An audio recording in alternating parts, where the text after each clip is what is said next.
Hello tout le monde, aujourd'hui je vais vous montrer comment récupérer un commit que vous avez perdu.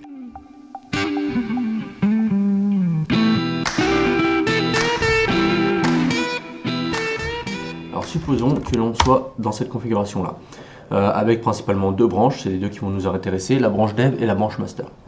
On suppose que l'on fait une erreur, on fait un git reset -hard de la branche dev au même endroit que la branche master. Ça va avoir pour effet de mettre la branche dev sur le commit BBA2.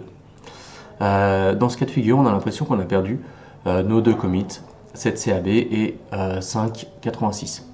En réalité, ces commits ils sont toujours présents. On peut d'ailleurs le voir si on fait un git log directement sur le commit. On retrouve bien notre commit. Le problème, c'est qu'il n'est plus référencé. Donc, la solution la plus simple pour se remettre dans la position où on était, c'est de tout simplement refaire un git reset -hard avec l'identifiant du commit. Et là, on se retrouve dans la même situation que précédemment. Donc ça marche bien si on a encore notre historique de terminal. Le problème, c'est qu'on peut s'en rendre compte possiblement le lendemain où on a fait un clear sur notre terminal et donc on n'a plus notre historique. Donc on va refaire le -hard sur master. Donc on retourne là et là on fait un clear. Voilà. Là j'ai perdu mon commit, je ne sais plus quel est l'identifiant du commit, donc ça va être plus difficile de retrouver cet identifiant pour revenir en arrière. Donc pour retrouver notre commit perdu, on va utiliser les reflogs. Git en fait mémorise l'ensemble des actions qui ont été faites en local qui ont déplacé une branche. Et c'est exactement notre cas parce qu'on a déplacé la branche dev au même endroit que la branche master.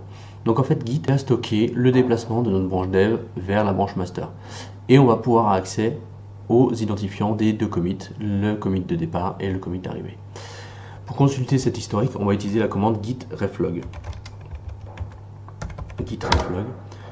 Avec cette commande, en fait, on voit l'ensemble des commandes qui ont été faites depuis un petit moment. Donc là, depuis le commit, on voit que dans notre dernier mouvement, c'était le mouvement vers master. Et en fait, le commit qui est inscrit ici, c'est le commit de destination. Ce qui veut dire qu'en fait, le commit juste avant, c'est le commit sur lequel on était avant d'avoir fait le reset -hard. Donc en fait, on en déduit par les reflogs que ce commit est le commit que l'on cherche. Et on peut le vérifier si on fait juste un git log sur ce commit. Donc, alors je ne l'ai pas précisé, mais LG c'est un alias pour moi qui montre toutes les branches en mode une ligne et décoré. Donc là, forcément, il me montre toutes les autres branches, mais comme je lui ai précisé ce commit, il me précise aussi l'historique depuis ce commit. Donc on voit bien que là, il m'affiche bien ce commit qui existe toujours. Et donc là, on va pouvoir refaire notre git reset -hard sur ce commit.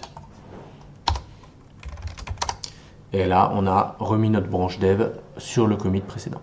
J'espère que ça vous a plu et n'hésitez pas à me contacter si vous avez des questions sur Git. Allez, salut!